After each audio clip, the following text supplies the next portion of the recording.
America के हमले के बाद ईरान ने अमेरिका के खिलाफ एक्शन लेना शुरू कर दिया है और ईरान ने अमेरिका के हमले के बाद जो सबसे पहला कदम उठाया है जिससे अमेरिका का और यूरोप के तमाम मुल्कों का सबसे ज्यादा नुकसान होगा वह है अपनाए हुर्मुज को बंद करना।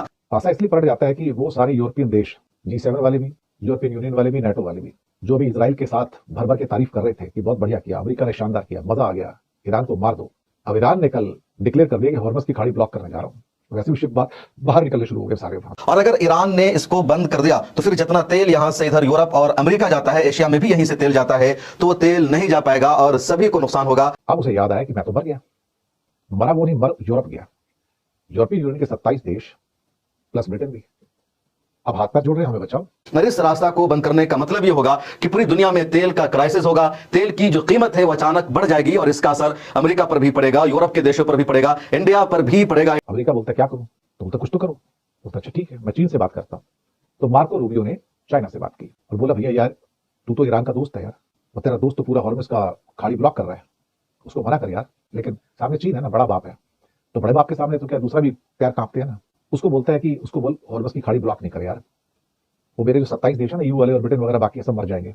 रशिया का तेल तो पहले से ब्लॉक पड़ा उनके लिए, गैस भी ब्लॉक पड़ी, ये भी ब्लॉक हो गया तो भूखे मर जाएंगे वो क्या करेंगे। कि ईरान अपनाए हुर्मुज को तमाम लोगों के लिए बंद नहीं करेगा, बल्कि अमेरिका, इंग्लैंड, जर्मनी और वो तमाम ममालिक जो अमेरिका के इस हमले की हिमायत कर रहे हैं, जो लोग इसराइल के साथ खड़े हैं, उनके जहाजों को रोका जाएगा, तमाम जहाजों को नहीं रोका जाएगा। एशिया के जो जहाज इस रास्ते से गुजरते हैं उनको नहीं रोका जाएगा। उसके अलावा ईरान ने बारूद बिछाने का अपनाए हुर्मुज में फैसला कर लिया है। और अब हाथ पैर सूने पड़ रहे हैं, ढीले पड़ रहे हैं इसके यूरोप के, ऐसे अमेरिका के भी ढीले पड़ रहे हैं। और अपने गोरे भाई है ना, उनके गोरे भाई बहन ना, तो उनके घर का तेल पानी बंद होगा तो क्या होगा, सोचने वाली बात है ना। इसे कहते हैं पासा उल्टा पड़ना।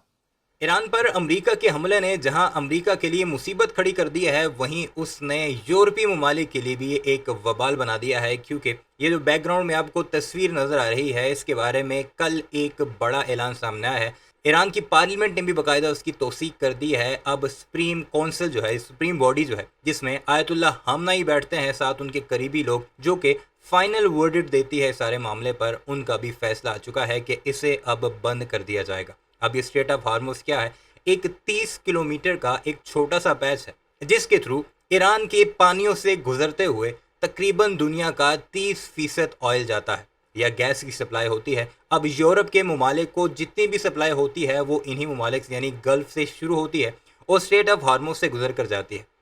इसमें चाइना भी शामिल है, इसमें पाकिस्तान भी शामिल है, इंडिया भी शामिल है। लेकिन ईरान ने यह भी ऐलान किया है कि उन ममालिक के खिलाफ हम ये स्टेट ऑफ हार्मुज यूज़ नहीं होने देंगे जो बाकायदा इसराइल के हामी हैं। अब इसराइल के हामी कौन कौन से हैं वो तो आपको पता है, यूरोप पूरा है, अमेरिका है और उसके साथ हमारा पड़ोसी भारत भी, जिसकी ये निशानदेही की जा रही है कि B-2 बॉम्बर्स तैयारे उसकी एयर स्पेस को यूज़ करते हुए ईरान की तरफ बढ़े हैं और वहाँ पर उन्होंने 3 साइट्स पर बमबारी की है।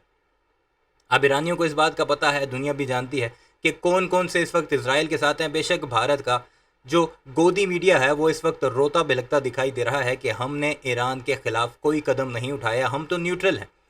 जबकि गोबर आरिया खुद इस बात को एक्सेप्ट कर चुका है, जो अगली वीडियो में आपको बताऊंगा किस तरह वो इस बात को एक्सेप्ट कर रहा है कि हाँ हम ईरान के खिलाफ इस्तेमाल हो रहे हैं क्योंकि इसराइल हमारा दोस्त है। तो सुनते हैं अब अमेरिका की चीखों में किस तरह अमेरिका चाइना को यूज़ करने की कोशिश कर रहा है, जो कि उसका सबसे बड़ा दुश्मन है यानी इकोनॉमिक राइवल है, कि ईरान को चीन जाकर समझाए कि स्टेट ऑफ हार्मुज को बंद ना करो। सुनते हैं और एंजॉय करते हैं।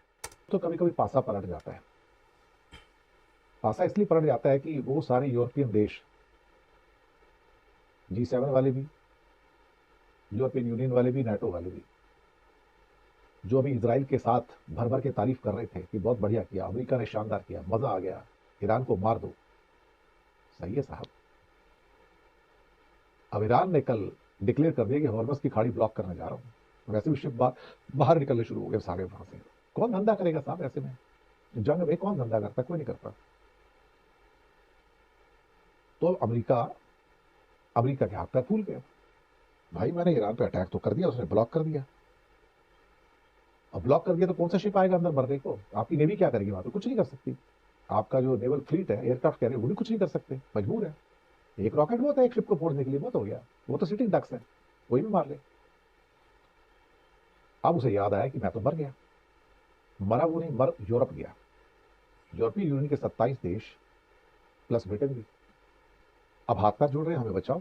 अमेरिका के हमले के बाद ईरान ने अमेरिका के खिलाफ एक्शन लेना शुरू कर दिया है, अमेरिका पर हमला शुरू कर दिया है और ईरान के हमले से अमेरिका घबरा चुका है। अब अमेरिका ने चीन से बातचीत की है और चीन से कहा है कि वो ईरान से बातचीत करे और ईरान इस तरह का कदम ना उठाए क्योंकि इससे सभी का नुकसान होगा। और ईरान ने अमेरिका के हमले के बाद जो सबसे पहला कदम उठाया है जिससे अमेरिका का और यूरोप के तमाम मुल्कों का सबसे ज्यादा नुकसान होगा, वह है अपनाए हुर्मुज को बंद करना, स्ट्रेट ऑफ हुर्मुज को। उसके अलावा ईरान ने आसपास जहां जहां अमेरिका का फौजी अड्डा मौजूद है उन पर भी हमला करने का ऐलान कर दिया है। बहरीन में अमेरिका की नेवी मौजूद है, उसको भी ईरान टारगेट करेगा और यही वजह है कि अमेरिका ने अपने तमाम फौजी अड्डों को हाई अलर्ट कर दिया है। तमाम जगह लोगों को एक तरह से एक्टिव कर दिया गया है, कुछ जगह पर लोगों ने खाली भी करना शुरू कर दिया है, एहतियाती कदम उठा लिया गया है। लेकिन ईरान ने साफ कर दिया है कि वो अमेरिका पर हमला करेगा, पीछे नहीं हटेगा। उधर अमेरिका की तरफ से लगातार दबाव बनाया जा रहा है, यूरोपियन यूनियन के देशों की तरफ से ईरान पर दबाव बनाया जा रहा है कि वो बातचीत की मेज पर आए, वो मुज़ाकरात करे और अमेरिका के खिलाफ जवाबी कार्रवाई न करे। लेकिन ईरान ने साफ कर दिया है कि वो बेवकूफ नहीं है, वो इतने चौपट नहीं है कि वो लगातार बातचीत की कोशिश करेंगे, वो डायलॉग का रास्ता अपनाएंगे और अमेरिका की तरफ से उन पर हमला किया जाएगा या इसराइल की तरफ से हमला किया जाएगा। अब ऐसा नहीं होगा। कोविड के बाद क्या हुआ था ना, जब यूक्रेन युद्ध स्टार्ट हुआ तो इंडिया रशिया से बहुत ऑयल खरीदता था, अभी भी खरीदता है, खरीद के रिलायंस वाला भी खरीदता था, जामनगर रिफाइनरी में रिफाइन करता था और सारा तेल अच्छे प्रॉफिट पे यूरोप में बेच देता था। तो यूरोप को फर्क नहीं पड़ा कि मुझे तेल कहाँ से मिलता है। लेकिन बाद में यूरोप वालों को तेल बाकी जगह से मिलना शुरू हो गया तो अमेरिका को बोला भी तुम एक काम करो, जो रशिया से तेल आ रहा है ना इंडिया को ब्लॉक करवा दो। तो उन्होंने ब्लॉक करवा दिया कि इंडिया रशिया से तेल नहीं खरीदेगा, यानी कि अपने लिए हम तो खरीद रहे हैं, वो तो हम जोर जबरदस्ती से खरीद रहे हैं, जो मर्जी कुछ किसी को करना कर ले, लेकिन वो एक्सपोर्ट नहीं कर पा रहे यूरोप को। अब यूरोप मर गया, रशिया का तेल उसको खरीदना नहीं है यूरोप को, और गल्फ का तेल 2 दिन में बंद हो रहा है साहब। अब क्या करूँ, अब रास्ता क्या बचता है? तो अब अमेरिका के पास गए, अमेरिका बोलता है क्या करूँ, तुम तो कुछ तो करो। बोलता अच्छा ठीक है, मैं चीन से बात करता हूँ। तो मार्को रूबियो ने चाइना से बात की और बोला भैया यार तू तो ईरान का दोस्त है यार, और तेरा दोस्त तो पूरा हॉर्मुज का।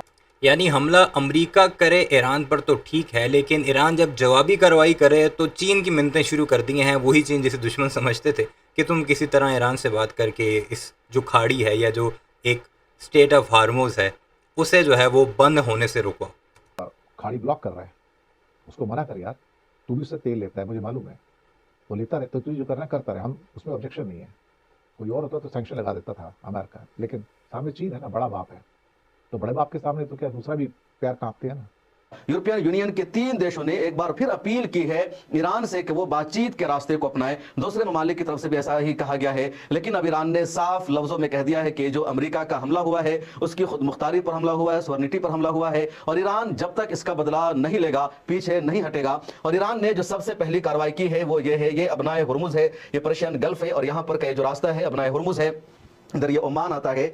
और स्टेट ऑफ हुर्मुज का जो फासला है यानी खुश्की का और समंदर के बीच का जो फासला है दोनों तरफ बीच में, वो सिर्फ 30 किलोमीटर का एक जगह पर है। और अगर ईरान ने इसको बंद कर दिया तो फिर जितना तेल यहाँ से इधर यूरोप और अमेरिका जाता है, एशिया में भी यहीं से तेल जाता है, तो वो तेल नहीं जा पाएगा और सभी को नुकसान होगा। ईरान की पार्लियामेंट ने बाज़ाब्ता फैसला कर लिया है स्टेट ऑफ हुर्मुज को बंद करने का। अब ईरान की जो नेशनल सिक्योरिटी काउंसिल है वो आखिरी फैसला करेगी। दुनिया में जो तेल की सप्लाई होती है, तेल के जाने का जो रास्ता है, तो 20% तेल यहीं से जाता है। खासतौर पर जो अरब ममालिक है, सऊदी अरब, इराक, कुवैत, कतर वगैरह का जो तेल है तो पूरी दुनिया में इसी रूट से जाता है। अब देखिए कि अपना हुर्मुज आलमी तवानाई तिजारत के लिए एक निहायत अहम गुजरगाह है। रोजाना तकरीबन 1.7 से 2 करोड़ बैरल तेल इस रास्ते से गुजरता है, जो दुनिया के यौमिया तेल के इस्तेमाल का तकरीबन 20% बनता है। सऊदी अरब, ईरान, इराक, कुवैत और मुत्तहिदा अरब इमारात समेत कई बड़े तेल पैदा करने वाले ममालिक की जो बरामदात है या उसका जो एक्सपोर्ट है इसी रास्ते से होता है। तो पूरी दुनिया के लिए जो रास्ता है बहुत अहम है और इस रास्ता को बंद करने का मतलब ये होगा कि पूरी दुनिया में तेल का क्राइसिस होगा, तेल की जो कीमत है वो अचानक बढ़ जाएगी और इसका असर अमेरिका पर भी पड़ेगा, यूरोप के देशों पर भी पड़ेगा, इंडिया पर भी पड़ेगा। इंडिया में जो ऑयल की कीमत है वो अचानक बढ़ जाएगी। उसको बोलता है कि उसको बोल हॉर्मुज की खाड़ी ब्लॉक नहीं करे यार, वो मेरे जो 27 देश है ना, यू वाले और ब्रिटेन वगैरह बाकी सब मर जाएंगे। रशिया का तेल तो पहले से ब्लॉक पड़ा है उनके लिए, गैस भी ब्लॉक पड़ी, ये भी ब्लॉक हो गया तो भूखे मर जाएंगे वो क्या करेंगे। अब चीन के पैरों में पड़ रहा है मार्को रूबियो, विदेश मंत्री अमेरिका का। तो ये चल रहा है इस वक्त दुनिया भर की पॉलिटिक्स में कि एक फैसले ने किस तरह यूरोप समेत अमेरिका को घुटनों पर ला खड़ा किया है और वो चीन जिसे अपना दुश्मन मानते हैं उसको रिक्वेस्ट कर रहे हैं। 3 यूरोपीय ममालिक ने बाकायदा ईरान से रिक्वेस्ट किया कि तुम अब टेबल पर आ जाओ, यानी पहले हमले करो, बाद में जब जवाब आए तो फिर ये कहो कि हम तो अमन के साथी हैं। ये है हमारी दुनिया की पावर्स की असल हकीकत। वीडियो कैसी लगी कमेंट सेक्शन में ज़रूर बताइएगा। चैनल को सब्सक्राइब नहीं किया तो ऐसी वीडियोज़ के लिए ज़रूर सब्सक्राइब कीजिएगा।